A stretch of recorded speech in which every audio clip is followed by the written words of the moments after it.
Hello tout le monde, j'espère que vous allez bien, que vous avez passé une super bonne journée. Aujourd'hui on se retrouve pour une vidéo plus de motivation et de conseils pour comment réussir son année et mettre toutes les chances de votre côté du coup pour réussir, que ce soit dans votre travail, dans vos études. Donc je vous laisse découvrir tout ça.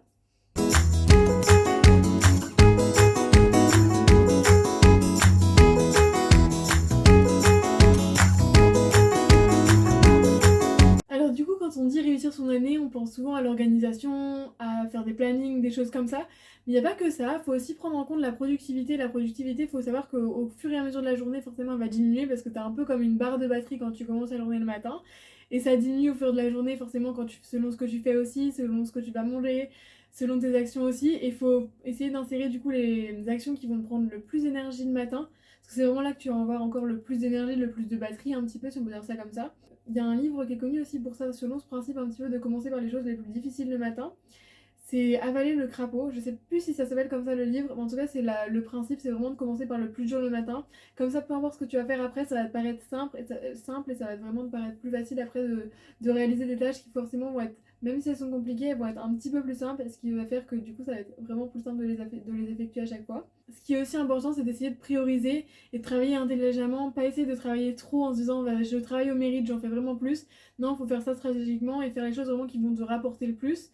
Même si genre ça te prend que 2 heures et que t'as l'impression de ne pas avoir assez bossé, si ça peut te rapporter plus que d'avoir travaillé 10 heures sur autre chose, vraiment fais-le et c'est pas au mérite en tout cas le travail. Comme par exemple, je vous avais parlé dans la vidéo sur les habitudes de la loi de Pareto. Du coup, la loi de Pareto, du coup, ça dit qu'il y a 80% de résultats seulement grâce à 20% d'efforts.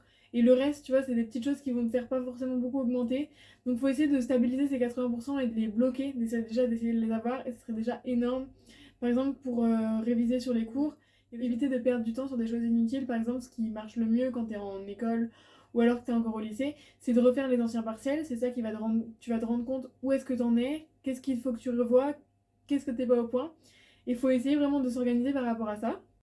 Vous pouvez aussi organiser vos journées et essayer de vous organiser sur le long terme. Par exemple, essayer de prévoir sur une semaine ce que vous avez à faire, essayer de prévoir sur un mois, sur un an, c'est un peu long aussi parfois selon le niveau d'études où vous êtes rendu. Mais vraiment sur un mois, je pense que c'est là que vous pouvez vraiment vous rendre compte parce que bah, avant les examens, c'est sûr, on va pas se préparer une semaine à l'avance. Même un mois, des fois, ça peut être chaud.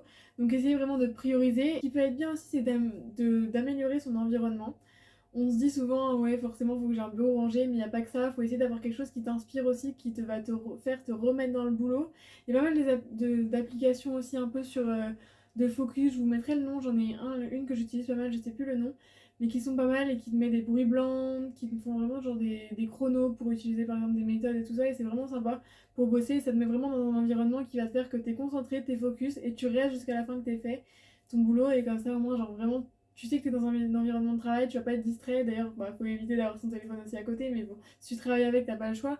Mais vraiment essayer d'être focus et d'être dans un environnement qui va te motiver et te booster à travailler encore. Concernant le travail, c'est forcément une habitude aussi à prendre. Hein. Tu peux pas te mettre comme ça du jour au lendemain. Enfin, il y a toujours des choses comme ça, mais ça marchera pas sur le long terme.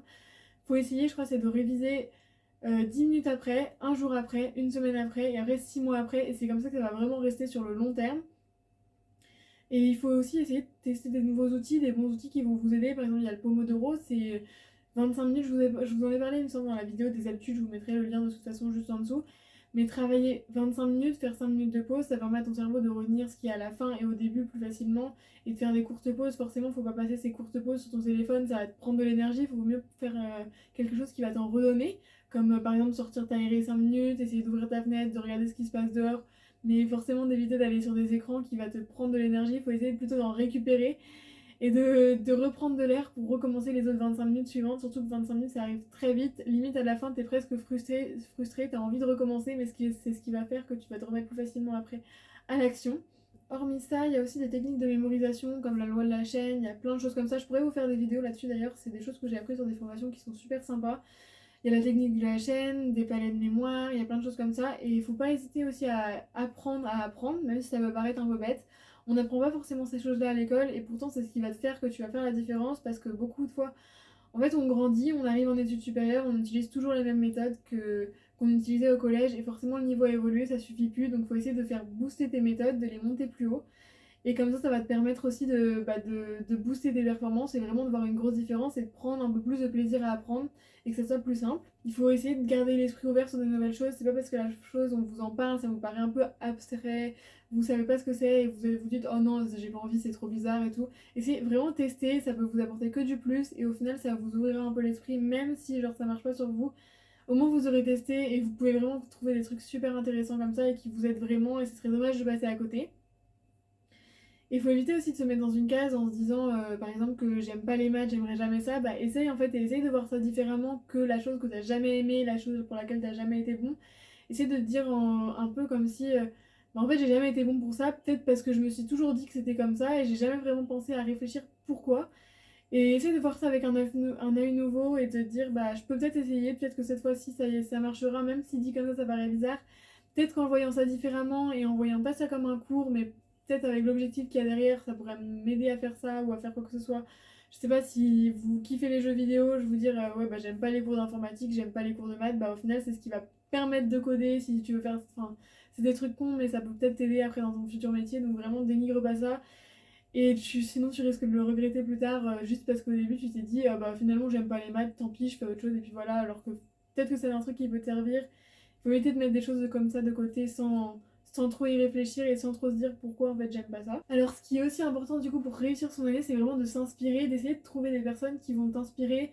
Tu peux mettre une petite photo d'eux sur ton bureau, des gens qui ont réussi un peu ce que tu veux accomplir. Tu veux par exemple aussi regarder des vidéos sur YouTube.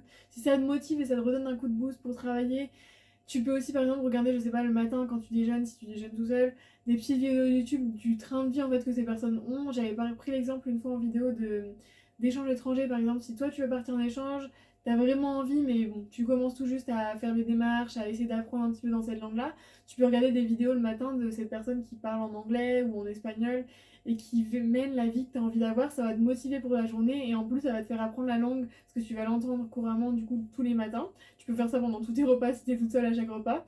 Ça va vraiment être une bonne idée et en plus ça va te motiver parce que tu vas apprendre sans t'en rendre compte parce que c'est des choses que tu vas aimer. Ce qu'il faut pas oublier aussi, c'est bien sûr de prendre soin de sa santé. Ça peut paraître hyper bateau, mais c'est ce qui va te permettre de tenir sur le long terme.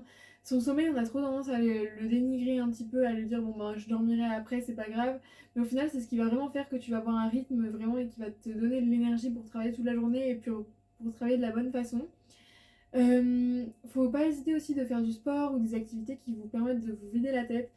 On se dit parfois, oh j'ai pas le temps de faire du sport, j'ai trop de trucs, mais au final ça peut te permettre de faire 30 minutes de sport ou de sortir 30 minutes, t'aérer l'esprit pour recommencer encore plus énergétiquement et c'est ce qui va vraiment faire que tu vas après travailler plus productivement. Et vraiment après tu vas voir que tu vas travailler peut-être tu vas faire en une demi-heure ce que tu aurais fait en 2-3 heures parce que t'avais l'esprit qui divaguait. Ce qui est intéressant aussi de faire, c'est des petites séances de méditation. Ça va vous donner un mood de vie, enfin un mood le matin aussi pour vous motiver. Il y a aussi des séances de méditation aussi, je sais, de motivation un peu où tu écoutes 3 minutes vraiment quelqu'un qui te parle, tu te motives, qui est vraiment, qui te redonne de l'énergie.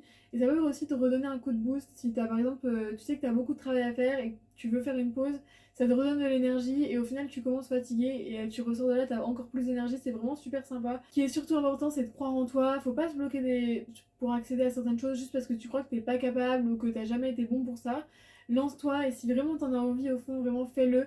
Il n'y a rien de négatif qui peut arriver de ça parce que même si tu rates, au final, tu auras forcément appris des choses, tu auras appris comment gérer ça. Et si tu réussis, tu seras le plus heureux et vraiment, genre, faut pas hésiter et pas se bloquer en se disant je suis pas assez capable. Et de toute façon, on reverra ça dans une vidéo sur les croyances limitantes, j'espère que ça vous plaira aussi. Le plus important, c'est vraiment de croire en toi, tu es capable vraiment de réussir ce que tu veux, te mets pas de blocage, te censure pas, tu peux le faire et t'inquiète pas, moi je crois en toi, même si toi tu crois pas forcément en toi, tu peux le faire. Merci d'avoir regardé cette vidéo, j'espère que ça t'aura plu, que ça t'aura donné un petit coup de motivation pour reprendre les cours. Je sais que là, il y a pas mal de périodes de partiels et d'évaluations qui vont arriver. C'est la période un peu d'hiver où t'es fatigué, donc vraiment j'espère que ça t'aura aidé. N'hésite pas à dire en commentaire si t'as d'autres idées qui peuvent aussi aider les autres. Faut que ça soit un lieu de partage et un lieu d'entraide, les commentaires, donc vraiment n'hésite pas. Je vous fais plein de bisous du coup et je vous dis à bientôt dans une prochaine vidéo.